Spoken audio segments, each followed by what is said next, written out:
사도신경을 고백하심으로 10월 26일 새벽 예배를 시작하도록 하겠습니다. 전능하사 천지를 만드신 하나님 아버지를 내가 믿사오며 그 외아들 우리 주 예수 그리스도를 믿사오니 이는 성령으로 잉태하사 동정녀 마리아에게 나시고 본디오 빌라도에게 고난을 받으사 십자가에 못 박혀 죽으시고 장사한 지 사흘 만에 죽은 자 가운데서 다시 살아나시며 하늘에 오르사 전능하신 하나님 우편에 앉아 계시다가 저리로서 산자와 죽은 자를 심판하러 오시리라. 성령을 믿사오며 거룩한 공예와 성도가 서로 교통하는 것과 죄를 사하여 주시는 것과 몸이 다시 사는 것과 영원히 사는 것을 믿사옵나이다. 아멘.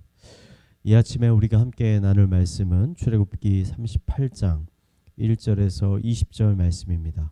우리 1절에서 8절까지만 함께 읽도록 하겠습니다. 그가 또 조각목으로 번제단을 만들었으니 길이는 5규빗이요 너비도 5규빗이라.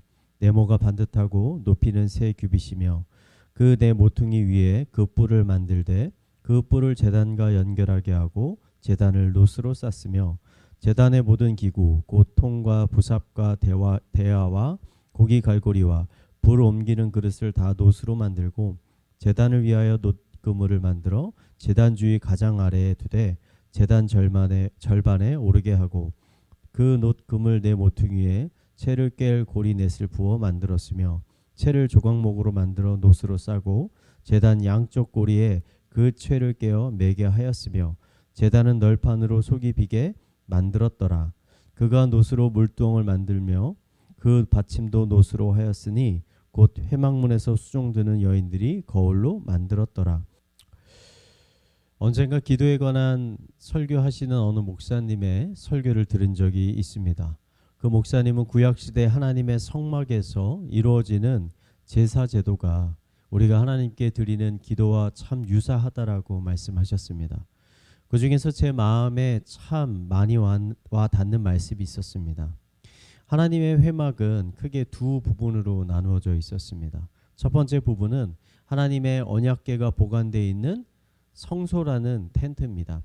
그 텐트는 가로 15m, 세로 5m, 높이 5m 정도 되는 크기의 커다란 텐트였습니다. 그곳에는 하나님의 언약궤 외에 하나님께 매일 드리는 진설병 그리고 24시간 텐트를 밝히고 있는 황금 촛대와 또 향을 피우는 향단이 있었습니다.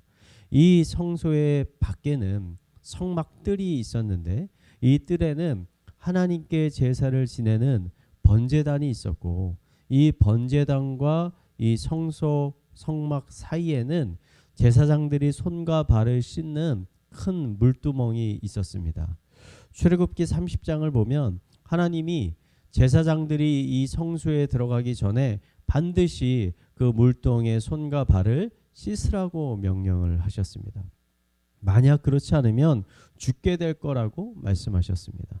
아마도 이것은 하나님이 임재하시는 거룩한 장소에 들어가기 전에 자신의 몸을 정결하고 깨끗하게 만들어야 할 필요가 있다라는 것을 우리에게 가르쳐주고 있는 것입니다. 그런데 오늘 출애굽기 38장 8절 말씀을 보니까 그 물두멍을 만든 재료가 이 회막에서 수종드는 여인들이 쓰는 놋거울이었다라고 기록되어 있습니다. 설교 전에 말씀드린 목사님이 이 물두멍을 만드는 데 쓰인 재료가 여인들이 쓰는 거울이라는 것에 중요한 의미가 있다라고 말씀하셨습니다. 물두멍은 제사장들이 하나님께 가까이 나아가기 전에 자신의 몸을 씻는 곳인데 자신의 몸을 깨끗하게 씻기 위해서는 자신의 현재 모습을 잘 볼 필요가 있다는 것입니다. 그래서 물두멍을 자신의 몸을 잘 볼 수 있는 놋거울과 같은 재료로 만들었다는 것입니다. 이것을 기도와 연관지어 생각하면 우리가 하나님과의 깊은 기도의 시간에 들어가기 위해서는 반드시 자신의 더럽고 부패한 모습을 정확하게 깨닫고 하나님께 회개하며 자신의 죄악을 깨끗하게 씻어야 할 필요가 있다라는 것입니다. 예수님이 제자들에게 가르쳐 주신 기도에는 우리의 죄를 사하여 달라는 회개의 기도가 포함되어 있습니다. 이것은 우리의 일상의 기도 가운데 매일매일 우리가 짓고 있는 죄들에 대한 회개가 있어야 한다는 것을 의미하고 있는 것입니다. 1시간, 2시간 기도하는 것이 중요한 것이 아닙니다. 오직 자신의 필요만을 위해서 이렇게 계속 기도한다면 과연 하나님께서 우리의 기도에 귀를 기울이시겠습니까? 기도에는 하나님이 가르쳐 주신 분명한 법칙이 있습니다. 하나님을 향한 찬양과 감사, 그리고 자신의 죄에 대한 철저한 회개, 그리고 다른 이웃을 향한 사랑의 중보, 그리고 마지막으로 자신의 필요를 위한 간구가 바로 기도의 법칙인 것입니다. 저는 이러한 법칙 중에 가장 소홀히 여겨지는 것이 한 가지가 바로 회개라는 생각이 듭니다. 우리의 기도 가운데 회개는 과연 어느 정도의 자리를 차지하고 있을까요? 간구의 기도에 비해서 너무나 작은 자리를, 너무나 작은 비중을 차지하고 있는 것은 아닙니까? 아니면 아예 없는 것이 아닐까요? 우리가 정직하게 나의 하루의 삶을 우리가 성찰해 본다면 우리가 내뱉은 말이나 행동이나 그리고 우리의 생각 가운데 거룩하지 못한, 아니 심지어 너무나 죄악된 것들이 너무나 많이 있다라는 것을 우리는 고백할 수밖에 없을 것입니다. 헌데도 우리는 하나님께서 다 알아서 용서해 주시고 그냥 나를 사랑하시니까 그냥 넘어가 주시겠지라고 생각하면서 전혀 회개의 기도를 드리지 않을 때가 너무나 많이 있는 것 같습니다. 여러분, 아닙니다. 우리의 아이들이 놀이터에 나가서 놀다가 집에 들어올 때 지저분한 모습을 가지고 돌아오면 여러분, 부모들은 어떻게 할까요? 아마 그 아이들을 깨끗하게 씻겨주지 않겠습니까?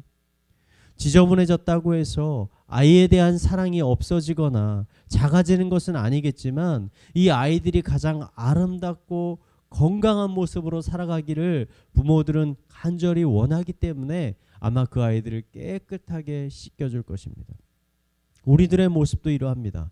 우리가 매일매일 이러한 죄들을 짓는다고 해서 하나님의 자녀라는 우리의 거룩한 신분이 사라지는 것은 아닙니다. 우리를 향한 하나님의 사랑도 변하지 않습니다. 하지만 하나님이 우리를 위해 예배하신 가장 아름답고 가장 건강한 모습으로부터는 우리는 점점 더 멀어지게 되는 것입니다. 하나님이 주시는 풍성한 은혜로부터 점점 멀어지게 된다는 것입니다. 저는 그러한 의미에서 회개는 우리의 기도 가운데 빠질 수 없는 너무나도 중요한 요소라고 생각합니다. 오늘 아침이나 혹은 밤에 하나님께 홀로 기도하며 나아갈 때 오늘 출애굽기의 이 물두멍을 한번 생각해 보시기 바랍니다. 여러분이 제사장이라고 한번 생각해 보시고 투명하게 비치는 그 녹거울 앞에 우리들의 모습을 한번 점검해 보는 것입니다. 오늘 하루를 지내면서 하나님의 마음을 아프게 했던 모든 죄악들을 정직하게 바라보고 그것들을 하나님 앞에 회개하며 하나둘씩 우리의 몸에서 씻겨내 보시기 바랍니다. 그리고 하나님의 거룩한 성소에 들어가 하나님과 친밀한 교제의 시간을 누리기를 간절히 바랍니다. 분명 우리들의 삶 가운데 하나님의 풍성한 은혜들이 더 풍성하게 부어지게 될 것입니다. 이 시간 함께 하시는 모든 성도님들의 삶 가운데도 이러한 은혜가 있기를 이 시간 마지막으로 축원을 드리겠습니다. 이 시간 말씀을 묵상하며 기도하겠습니다. 하나님, 우선 우리를 사랑하셔서 우리를 하나님의 귀한 자녀 삼아주심에 깊은 감사를 드립니다.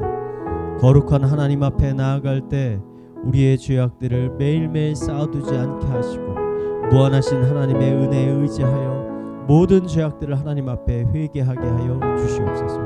우리 안에 정직하고 거룩한 마음을 창조하셔서 거룩하신 하나님과의 친밀한 교제가 회복되게 하여 주시고 그로 인해 하나님이 주시는 풍성한 은혜들을 누리게 하여 주시옵소서. 우리 함께 기도하도록 하겠습니다. 기도하시겠습니다. 하나님 아버지, 이 시간 우리를 향하신 하나님의 무한하신 사랑을 의지하며 주님의 존전 앞에 나아갑니다. 하나님 앞에 나아갈 때 우리 안에 있는 모든 죄악되고 부패한 것들을 우리가 깨닫고 회개하며 나아갈 수 있기를 바랍니다. 하나님은 거룩하신 하나님이십니다. 하나님은 정결하신 하나님이십니다. 이 하나님과 우리가 가까이 나아가기 위해서는 아버지 우리가 보다 하나님 앞에 깨끗한 모습으로 나아가야 되지 않겠습니까? 우리가 더 이상 죄악에 빠져서 허우적대게 앉지 않게 하여 주시고 하나님이 주시는 정결한 마음, 거룩한 마음을 가지고 아버지 주님 앞에 나아갈 수 있도록 인도하여 주시옵소서. 매일매일 기도의 가운데 아버지 우리의 마음과 생각과 우리의 말들을 주님 앞에 정직하게 고백하며 아버지 모든 죄악들을 주님 앞에 솔직하게 고백하고 회개하며 나아갈 수 있는 주님의 거룩한 자녀들 될 수 있도록 인도하여 주시옵소서.